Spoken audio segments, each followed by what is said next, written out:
தமிழர் வீரம், தமிழர் கலாச்சாரம், தமிழர் பண்பாடு, தமிழர் வணிகம் போற்றும் உலகத் தமிழர்களின் செய்திகளை உடனுக்குடன் வழங்கும் சுதேசி இணையதள தொலைக்காட்சி.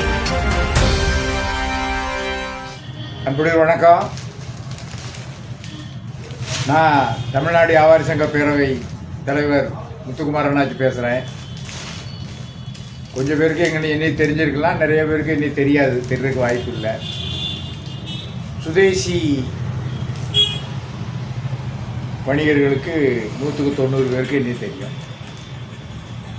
இன்றைக்கி அப்படியே பத்திரிக்கையை புரட்டி பார்க்கும்போது ஒரு வினோதமான செய்தி படித்தேன்.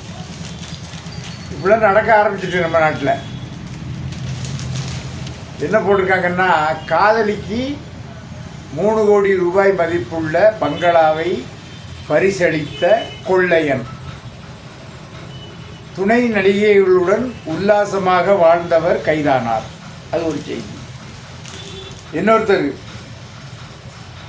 இதுவரை 40 பேருடன் தனிமை, 330 கோடி இலக்கு, 100 பெண்களுடன் உல்லாசமாக இருக்க திருடிய கில்லாடி வாலிபர், சினிமாவை மிஞ்சும் பரபரப்பு.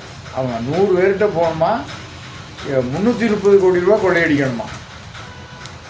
அப்படி ஒரு ஒரு ஒரு கொள்கை வச்சுருக்காரு. இப்போ கொள்கை இல்லாமல் அதிகாரத்துக்கு வந்தவங்க எத்தனை கோடி ரூபா, எத்தனை ஆயிரம் கோடி ரூபா அடிக்கிறாங்க. இவர் கொள்கையோடு அடிக்கார். ஆமாம், எல்லாம் எந்தெந்த வழியில் கேப்பு கிடைக்குமோ அந்தந்த வழியிலலாம் நம்ம ஆட்கள் பணத்தை இழந்துக்கிட்டு இருக்காங்க. அப்புறம் அப்படியே போனோம்னா அந்த தங்கம் 63,000 கிடக்க ஆரம்பிச்சாச்சு பவுனு. ஆமாம், அப்படியே போயிட்டோம்னா என்னவோ போங்க. மளிகை கடையில் ஆன்ஸ் விற்பனை, கடைக்கு சீல், இல்லைன்னா 50,000 ரூபா அபராதம் கேள்விப்பட்டிருக்கோம். அப்படி தானே? இங்கே பார்த்தா டாஸ்மாக் கடையில் கள்ளச்சாராயம் விற்பனை. என்ன சொல்ல போகிறாங்க, என்ன கேட்க போகிறாங்கன்னு தெரியல. அங்கே ஃபைன் போடுவாங்களா என்னன்னு தெரியல, போடுவாங்க.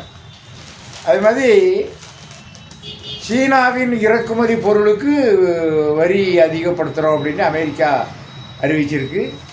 அமெரிக்கா அறிவிப்பை இந்திய சந்தை மதிப்பு உயருமா அப்படிங்கிற ஒரு எதிர்பார்ப்பு நமது இந்திய தொழில் ஏற்றுமதியாளர்கிட்ட இருக்குது. அமெரிக்காக்காரங்கிட்ட இல்லைன்னா நம்ம ஏற்றுமதி பண்ணோண்டா அப்படிங்கிற ஒரு கெத்து இந்தியாக்காரங்கிட்ட இருக்குங்கிற அளவுக்கு செய்தி இதில் வந்திருக்கு.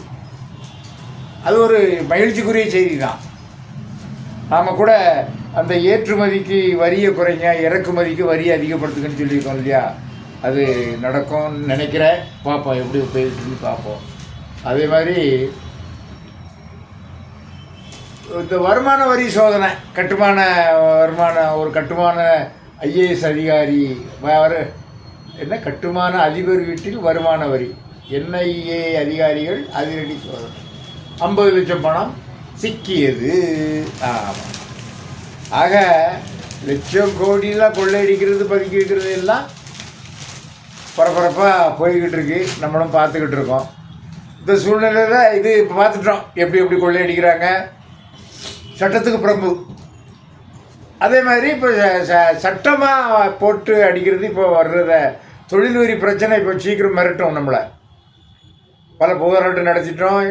ஏற்கனவே தொழில் வரியில் 3 நாள் கடையடைச்சி நாம் அப்போதைய அரசுகிட்ட நம்ம பேச்சுவார்த்தை நடத்தி அதுக்கு ஒரு தீர்வு கண்டோம். இப்போ அவங்க இஷ்டத்துக்கு போடுறாங்க, சத்தம் கொடுக்குறதுக்கு ஆள் இல்லை. முந்தி அங்கங்கே சங்கங்கள் இருந்தது. சங்கங்களை ஒன்றா சேர்த்து நம்ம போராடணும். மதுரை, கோயம்புத்தூர் அப்படி நான் ரவுண்ட்ஸ். அப்போ தான் நம்ம தமிழ்நாடு பூரா நான் அறிமுகமானேன். கூப்பிட்டு 3 நாள் கடை அடைச்சி பிறகு அதை ஒரு தீர்வு கண்டோம் தொழில் வரி பிரச்சனைக்கு. இப்போ அப்படி இல்லை. இப்போ அந்த ஒன்றா இருந்த சங்கம் இப்போ பழையபடி தனித்தனியாக சரியாயிடுச்சு.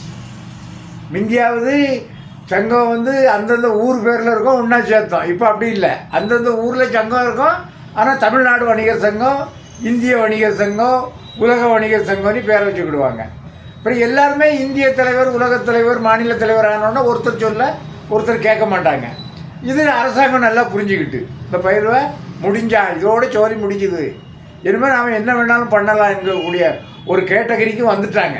நம்ம தலைவர்களும் இப்போ அப்படித்தானே, இப்போ அப்படி ஆயிட்டாங்கல்ல. போராட்ட குணம் இப்போ மழுங்கிட்டு, இப்போ தொழில் வரி மீண்டும் 200 ரூபாய் எடுக்குது. ஏற்கனவே சேவிங் பண்ணுறதுக்கு ஜிஎஸ்டி, அயன் பண்ணுறதுக்கு ஜிஎஸ்டி, இட்லி திங்கிறதுக்கு ஜிஎஸ்டி, பாப்கார்ன் திங்கிறதுக்கு ஜிஎஸ்டி, இப்படி எதை எடுத்தாலும் ஜிஎஸ்டி. நான் இப்போ என்ன தொழில் வரி போட ஆரம்பித்தாச்சு. இப்படி மத்திய சர்க்கார் ஒரு பக்கம் அடித்து பிடுங்குது, மாநில சர்க்கார் ஒரு பக்கம் அடித்து பிடுங்குது. மக்கள் தன்னுடைய இன்ப வாழ்க்கைக்கு யாரை கொள்ளையடிக்கலான்னு திட்டம் போடுது.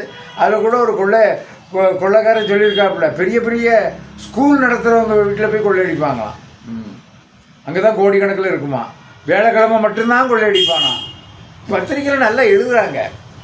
ஆமாம், அந்த மாதிரி ஒரு கொள்கை கோட்பாட்டோடு எல்லாம் இருக்காங்க இன்றைக்கி. எவங்கிட்ட எங்கே துட்டு இருக்குது, எங்கே காசு இருக்குங்கிறதெல்லாம் அவங்களுக்கு தானே தெரியுது. இப்போ நம்மகிட்ட வந்தாச்சுன்னா இங்கே என்ன இருக்குது, அந்த மாதிரி ஆகிப்போச்சு. அதை நம்ம கொஞ்சம் செவிமை எடுக்கணும். இப்போ நாங்கள் எவ்வளோ தான் சொல்ல முடியுங்க, எவ்வளோ தான் சொல்ல முடியும், எவ்வளோ தான் கத்த முடியும், எவ்வளோ தான் கதற முடியும். தமிழ்நாடு பூரா சுற்றுப்பிரயாணம் பண்ணுறோம், அவ்வளோ பேரும் சந்திக்கிறோம், அறிக்கை கொடுக்குறோம்.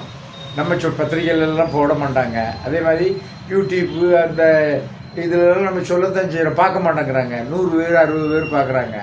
ஒரு நேரம் யூடியூப்பில் நான் செய்தி போடணுன்னா எவ்வளோ செலவாகும்.